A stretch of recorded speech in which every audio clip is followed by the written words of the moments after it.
Hey everybody, some Gadget Guy here, and we are finally cracking into the camera on the iPhone 6 Plus. Now, the image sensor on the iPhone 6 isn't radically different than previous iPhone cameras, maintaining the same 1/3 inch sensor size as the iPhone 5S. But the 6 Plus finally ushers in an era of hardware-based optical image stabilization. Throughout all of our tests, we can see a noticeable improvement in the smoothness of the video being shot, thanks to that hardware-based image stabilization. Starting off with some brightly lit outdoor scenes, I still feel that companies like Apple and Samsung, in trying to create bright, vivid, well-saturated scenes, tend to overexpose their shots just a little bit. These yellow flowers, for instance, we start to lose detail in the highlights as colors start to clip at the brightest edges of the flower. And also, I do wish Apple would provide us with a slightly higher contrast ratio. I do wish this flower would pop off of the background of dark greens just a little bit more. And while Apple has done a phenomenal job of incorporating hardware image stabilization, we're still running into the limits of what you can do with a 1/3 inch sensor, and the background blur off of this camera isn't particularly pleasant, but we'll talk about that more in just a little bit. Showing off some white flowers now, again we run into the same issue where at the very brightest edges of the white petals,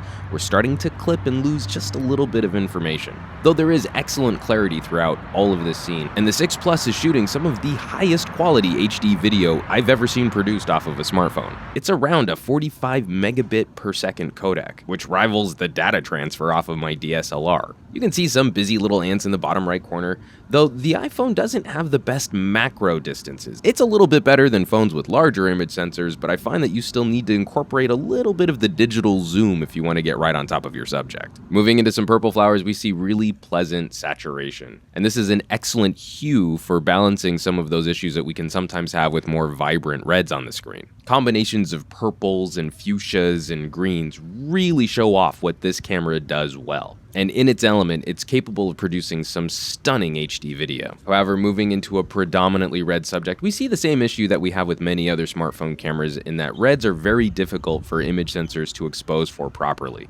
And this desire to create a bright, vivid, well-saturated scene starts to get in the way of maintaining the clarity of the scene as well. We start to lose detail in these petals just for how much saturation this camera is pumping out. Also, I've noticed that the phone has a fairly severe crop when you're shooting video. Here's a still photo of this scene from the same position, and again the video. So we're not just cutting off the tops and bottom of the frame to create a 16:9 video, we're also cropping in subtly into the sides. It's just an odd choice on Apple's part to punch in that much, and it often makes you feel like you've got to back farther away from your subject to shoot the wider scene that you want. Moving into a transition test, Apple absolutely nails the transition from a dark scene to a bright outdoor lit scene. This is the best performance I've ever seen on this test, and Apple has now taken the crown in exposure transition from Samsung, who used to rule the roost in this. The blooming effect is subtle, pleasant, and fast.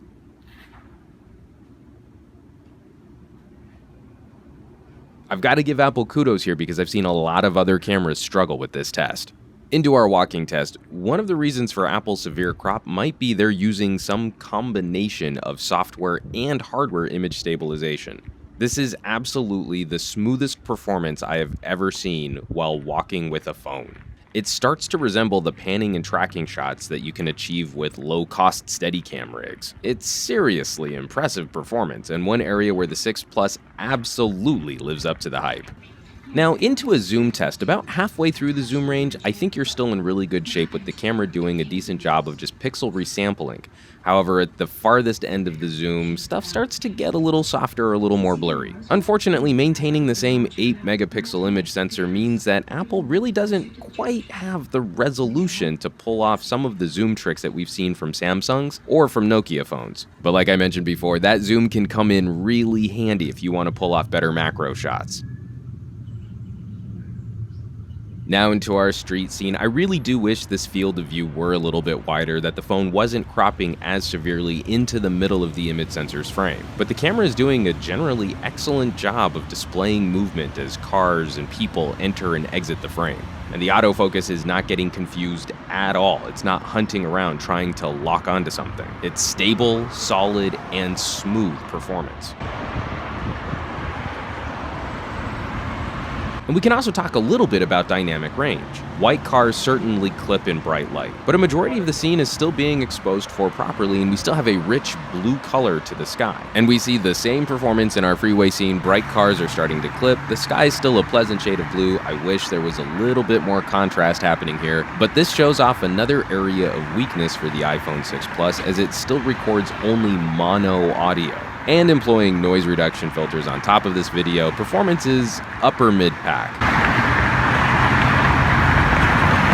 You might not be able to tell the difference opposite a Samsung phone, but HTC's and Nokia devices absolutely crush what the iPhone is capable of producing from an audio standpoint. But the iPhone, of course, has another trick up its sleeve with being able to shoot 240 frame per second video at 720p. Now, when you pull the file off of the phone, it's just going to play in normal time, but running it through some video editing software, you can achieve some incredible slow motion video. Super bright scenes are going to benefit from this feature the most. In addition to its 10 frame per second burst rate for still photography, this slow motion feature absolutely showcases just how blisteringly fast and powerful this new iPhone camera is. Now into some nighttime shots. While I feel that daytime video tends to overexpose, I'm really happy to see that Apple is okay subtly underexposing for nighttime shots. Color, contrast, clarity, we don't see that obnoxious blooming effect from streetlights or headlights. And again, that autofocus is stable and consistent. This camera spends zero time hunting around for focus once you lock it onto something. On our creepy tunnel sequence, we see better than average white balance performance. I really do feel the outside of this creepy tunnel should be subtly a little bit more yellow, but at least we're retaining the blue lights lining the inside of the tunnel. And there's enough color information for us to be able to see the difference. Onto our creepy gate scene, the iPhone seems to be trying to find the true white of this gate rather than retaining the accuracy of the yellow lights washing this scene. That's not necessarily the wrong way to produce a scene like this, but I personally tend to prefer white balance that retains the feel of the scene rather than trying to give me scientifically accurate colors. But on our walkway test, we can see another terrific example of the iPhone retaining the color differences between the slightly bluer, whiter light that's closer to me and the slightly more yellow light that's farther away. And in these ultra low light shots, we're seeing a little extra noise, but the camera is retaining an incredible amount of detail for a 1/3 inch sensor. And now pushing the camera to its absolute low light limits, this flower being lit by a porch lamp yards away, we see the image gets grainier and noisier. But I absolutely love Apple's decision to allow the scene to remain underexposed, maintaining a 30 frame per second frame rate, while still being able to output a scene with a tremendous amount of detail. Apple really has pushed the 1/3 inch sensor to its absolute limits, but that smaller image sensor size means that we have very unpleasant background blur, like I mentioned earlier in the video. If we start discussing the aesthetics of a scene which can be produced with this 1/3 inch sensor,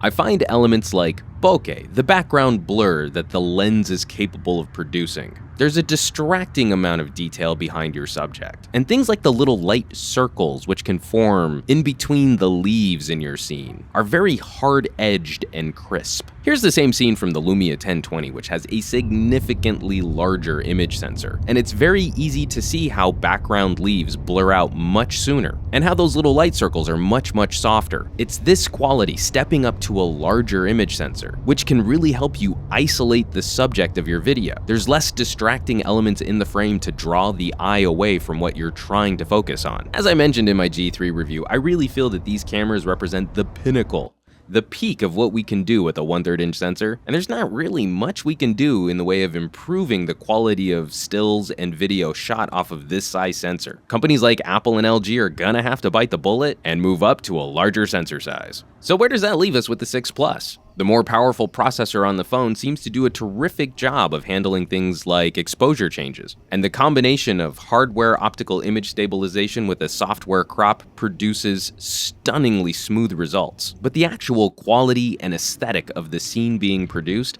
doesn't seem to be much different than iPhones that we've played with in the past. And for those who want the tools, options, and settings to really take control of their composition, the iPhone 6 camera will likely feel a little bit stale. All in all, it's a solid performer with some nice improvements over its predecessor, but it is becoming a bit disappointing that the camera on a phone this expensive is only capable of upper mid-pack performance. And the 6 Plus is soon going to be facing some insane competition from the image stabilized shooter on the back of the Galaxy Note 4. As always, folks, thanks so much for watching my videos, sharing my videos, subscribing to my channel, dropping me all those amazing comments down below my videos. I love the discussion that we get into. Hit that thumbs up button, and I will catch you all on the next review.